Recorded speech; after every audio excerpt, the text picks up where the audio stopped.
வணக்கம்மா. வணக்கம்மா. வணக்கம்மா. வணக்கம் வணக்கம் வணக்கம் வணக்கம். வணக்கம் ஐயா. எல்லாரும் நல்லா இருக்கீங்களா? நல்லா இருக்கம்மா. நல்லா இருக்குமா?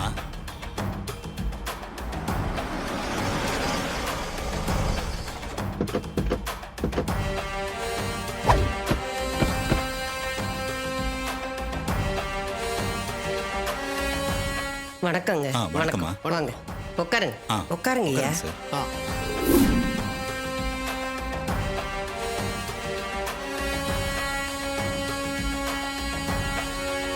அம்மா, உங்க பேரனுங்க வந்துட்டாங்களா? இன்னும் கொஞ்ச நேரத்துல வந்துருவாங்க ஐயா. சாமுண்டேஸ்வரி மேடம் வரேன்னு சொன்னாங்க. அவங்கள இன்னும் காணோமே. வந்துருவாங்க சார், கொஞ்சம் வெயிட் பண்ணுவோம்.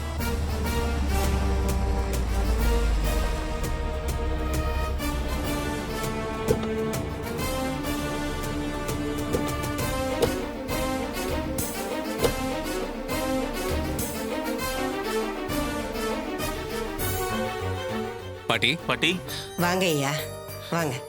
எப்படி இருக்கீங்க? உங்களுக்கு தலையில் அடிபட்டதா கார்த்தி சொன்னான். இப்ப பரவாயில்லப்பா, எனக்கு ஒண்ணும் இல்லை, நான் நல்லா இருக்கேன். ம். ஆனந்து நல்லா இருக்கியா ஐயா? நல்லா இருக்கேன் பாட்டி. வாங்க இப்படி வாங்க. ஐயா, இவன் என் பெரிய பேரன் Anand. Hello sir. Hi sir. இவன் என் ரெண்டாவது பேரன் அருண். ஹலோ. சென்னையில் என்ன பண்றீங்க? பிசினஸ் ரன் பண்ணிட்டு இருக்கோம். அபிராமி குரூப் ஆஃப் கம்பெனிஸ் என்ற பேர்ல நிறைய பிசினஸ் பண்ணிட்டு இருக்கோம். அப்படியா? ரொம்ப சந்தோஷம். அம்மா, உங்க மூணாவது பேரனை இன்னும் காணுமே. வந்தா நாங்க எங்க ஒர்க் ஆரம்பிச்சிருவோம். வந்துருவா ஐயா.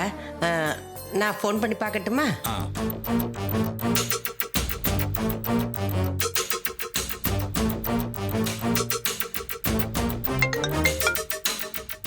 சொல்லுங்க பாட்டி. கிளம்பிட்டியா ஐயா? இங்க உன் அண்ணனும் அரசாங்க அதிகாரிகளும் வந்துட்டாங்க. உனக்காக தான் காத்துக்கிட்டு இருக்காங்க. சீக்கிரம் வா ஐயா. இல்ல பாட்டி, நான் வரல. என்னையா இப்படி சொல்ற? நான் தான் நேத்தே ஃபோன் பண்ணி சொன்னேன்ல, நீங்க 3 பேரும் அரசாங்க அதிகாரிங்க எதிரில் கையெழுத்து போட்டாதான் உங்க அம்மா பேர்ல இருக்கிற இந்த கோயில் நிலம் உங்க பேருக்கு மாறும். இப்போ வந்து திடீர்னு வரமாட்டேங்கிற. ஏய்யா, ஏதாவது பிரச்சனையா? இல்ல பாட்டி, இது எனக்கு பதிலா என்னோட ஃப்ரெண்டு இளையராஜால அவன் வருவான். அவனை வச்சு இந்த காரியத்தை எப்படியாவது முடிச்சிடலாம். என்னையா என்னென்னமோ சொல்ற? எப்படியா இது? ஏய்யா, ஏதாவது பிரச்சனையா இங்க? ஆமாம் பாட்டி, நான் வரலான்னு தான் இருந்தேன் பாட்டி. ஆனா அத்தை அங்க வராங்க. என்னால அப்ப அங்க வர முடியாதுல்ல பாட்டி. என்னையா சொல்ற? உன் அத்தைக்காரி இங்க வராளா? அவ எதுக்கே இங்க வரா? அந்த கவர்மெண்ட் ஆஃபீஸர்ஸ்ல இங்க வந்தாங்க பாட்டி. அத்தை ஊர் தலைவர்ல, அதான் டாக்குமெண்ட் சைன் பண்ணும்போது அவங்களும் அங்க இருக்கணும்னு சொன்னாங்க. அத்தை முதல்ல வரலன்னு தான் சொன்னாங்க. அப்புறம் அவங்கள கம்பல் பண்ணி கூட்டதால வரேன்னு ஒத்துக்கிட்டாங்க. அதான் எனக்கே ஒரே குழப்பமா இருக்கு பாட்டி. என்னையா அது? திடீர்னு இப்படி ஒரு சிக்கல் வந்துருச்சு. இதை எப்படி சமாளிக்கிறதுன்னு தெரியலையே. பாட்டி, நானே இங்க வந்து அத்தை கிட்ட எல்லாம் உண்மையை சொல்லிட்டு கையெழுத்து போட்டலான்னு தான் நினைச்சேன். மாமாவும் மயிலும் வேண்டான்னு சொல்லிட்டாங்க. ஆனா எனக்கு இது தப்புன்னு தோணுது பாட்டி. இல்லையா, அவங்க சொல்றதுதான் சரி. நீங்க வந்துட்டேன்னு வச்சுக்க, இத்தனை நாள் நீ கஷ்டப்பட்டதெல்லாம் வீணா போயிடும். உங்க அம்மா இறந்ததுக்கு அர்த்தமே இல்லாம ஆயிடுயா. நம்ம 2 குடும்பமும் ஒன்னா சேரணுங்கிறது கனவாவே போயிடும். வேண்டாயா, நீ உன் ஃப்ரெண்டை அனுப்பு. மற்றதெல்லாம் நான் பார்த்து சமாளிச்சுக்கிறேன். நீ அங்கேயே இரு. சரிங்க பாட்டி.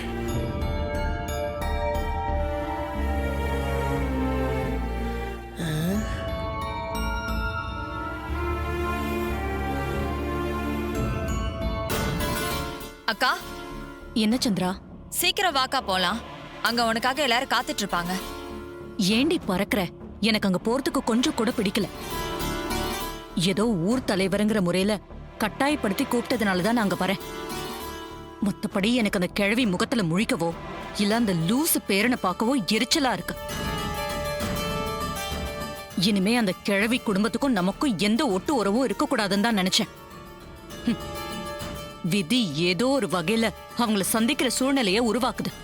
அக்கா, நீ இவ்ளோ தூரம் ஃபீல் பண்றதுக்கு எதுவுமே இல்ல. நீ அங்க சொந்தம் கொண்டாடுறதுக்கெல்லாம் போகல. ஊர் தலைவரா ஒரு காரியத்துக்கு போக போற. அந்த காரியம் முடிஞ்சது உடனே கிளம்பி வரப்போற, அவ்வளவுதானே? நீ கண்டதே மனசுல போட்டு குழப்பிக்காம வாக்கா போலாம். சரி வரேன்னு சொல்லியாச்சு, போய் தானே ஆகணும். வா. ம்.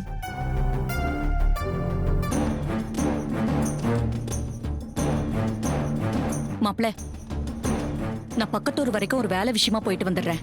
நான் வரலன்னு சொன்னாலும் சந்திரா கேட்க மாட்டேங்கிறா.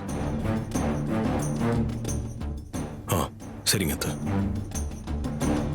டேய், நீ இன்னும் இங்கேயா இருக்க? இன்னும் கொஞ்ச நேரத்துல நீ அங்க எப்படி வந்து தானேடா ஆகணும். அங்க வச்சு நீ யாருங்கிறத தோல் உரிச்சு காட்டுற. வா.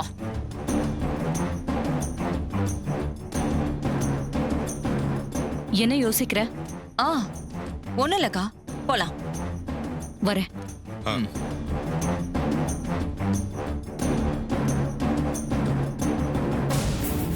அத்தை சொன்னதை கேட்டியா சகல? அவங்களுக்கு விருப்பம் இல்லைனாலும் சின்னத்தை தான் வற்புறுத்தி அவங்கள வலுக்கட்டாயமா கூட்டிட்டு போறாங்க. உன்னை அத்தைக்கு முன்னாடி யாருன்னு அம்பலப்படுத்தணும், உன்னை இந்த வீட்டை விட்டே துரத்தணும்னு மனசுல அவ்வளவு வன்மத்தை வச்சிருக்காங்க. விடுங்க மாப்பிள்ள, அவ நினைக்கிறது நடக்க போதா என்ன?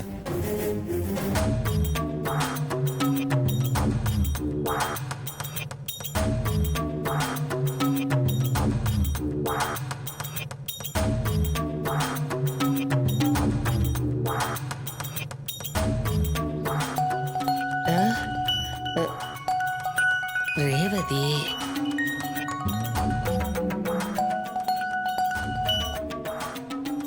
மா ரேவதி, எப்படிம்மா இருக்க? நல்லா இருக்கேன் பாட்டி. பாட்டி, நீங்க எப்படி இருக்கீங்க? எங்க இருக்கீங்க? நான் நல்லா இருக்கேன்டா கண்ணு. நான் இப்போ கோவில்ல இருக்கிறேன். இங்க ஒரு சின்ன பிரச்சனைடா. என்ன பாட்டி பிரச்சனை?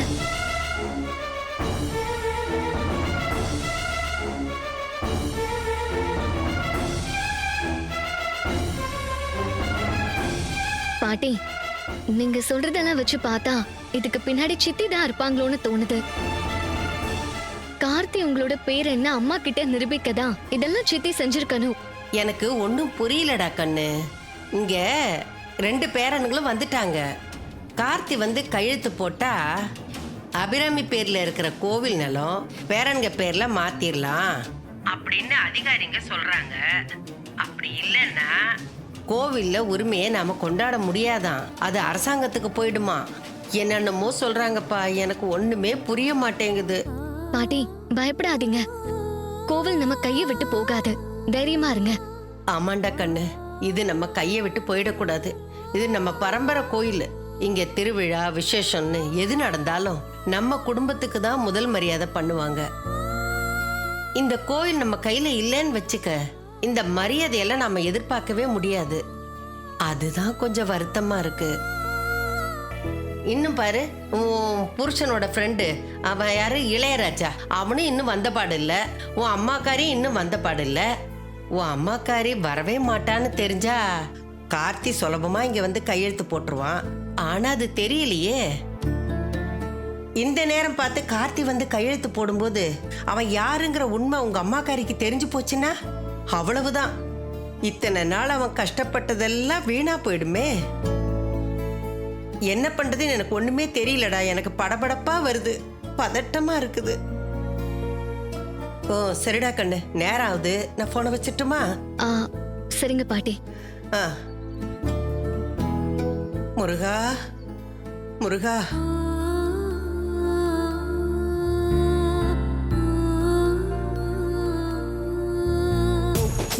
நான் ஆட்டோக்காரன் நாளும் தெரிஞ்ச ரூட்டுக்காரன், நியாயம் உள்ள ரேட்டுக்காரன், நல்லவங்க கூட்டுக்காரன், நல்லா பாடும் பாட்டுக்காரன், காந்தி பிறந்த நாட்டுக்காரன், கம்பெடுத்தா வேட்டக்காரன், பெரியவங்க உறவுக்காரன், இறக்கமுள்ள மனசுக்காரன்டா.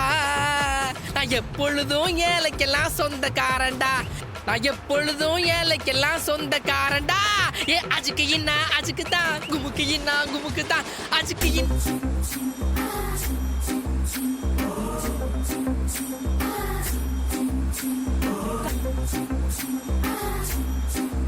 குமுக்கி அச்சுக்கு அச்சுக்கு. சார் நிப்பாட்டுங்க. ஏமா வண்டி நிறுத்தின? சார், நான் பக்கத்து ஊரு, என்னால நடந்து போக முடியல. கொஞ்சம் எங்க ஊர்ல இறக்கி விட்டுறீங்களா? ஏமா நிறமாச கர்ப்பிணியா இருக்க, இப்படி தனியா நடந்து வரலாமா? இல்ல சார், பஸ்ஸுக்காக வெயிட் பண்ணிட்டு இருந்தேன். ஒரு பஸ் கூட வரல. அதான் உங்ககிட்ட உதவி கேக்குறேன். நான் ரஜினி சார் ஃபேனு. பாட்சா படத்துல வர ரஜினியை பாத்திருக்கியா? அந்த மாதிரி பாக்குற எல்லாருக்கும் ஹெல்ப் பண்ணிக்கிட்டே இருப்பேன். பேசிக்கலி எனக்கு கொஞ்சம் இறக்க மனசு.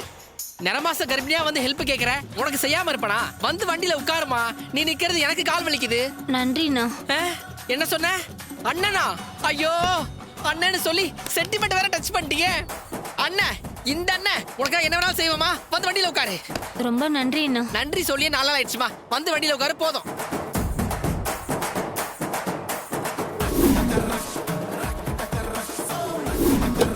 ஏறிட்டியாமா? போலாமா? போலானே. இங்க பாருமா, ரோடெல்லாம் பள்ளம் படுகுழியா இருக்கு. நீ வேற கர்ப்பமா இருக்க. உனக்காக இந்த அண்ணன் காரை ஸ்லோவா ஓட்ட போறேன். ஓகேவாமா? ரொம்ப நன்றிண்ணா. எனக்கு தங்கச்சி இருந்திருந்தா கூட வார்த்தைக்கு வார்த்தை இத்தனை வாட்டி அண்ணன் அண்ணன் கூப்பிட்டுருக்க மாட்டா. தங்கச்சி, நீ எப்பவும் நல்லா இருக்கணுமா. அண்ணே, உங்க பேர் என்ன? இளையராஜாம்மா. எனக்கு ஆம்பளை பிள்ளை பிறந்தா உங்க பேர் தானே வைப்பேன். எங்க அம்மாவுக்கு இளையராஜா பாட்டு தான் ரொம்ப பிடிக்கும். அதனாலதான் நான் பிறந்ததும் இளையராஜான்னு வச்சிட்டாங்க. நீ என்னன்னா பிறக்க போற உன் குழந்தைக்கு என் பேரை வைக்கிறேன்னு சொல்ற? யூ ஆர் கிரேட்மா. அண்ணே, நீங்க பொம்பளை பிள்ளையா பிறந்திருந்தா இளையராணின்னு வச்சிருப்பாங்க. தம்பி பிறந்திருந்தா கங்கையாமரன்னு வச்சிருப்பாங்க. உறக்கல.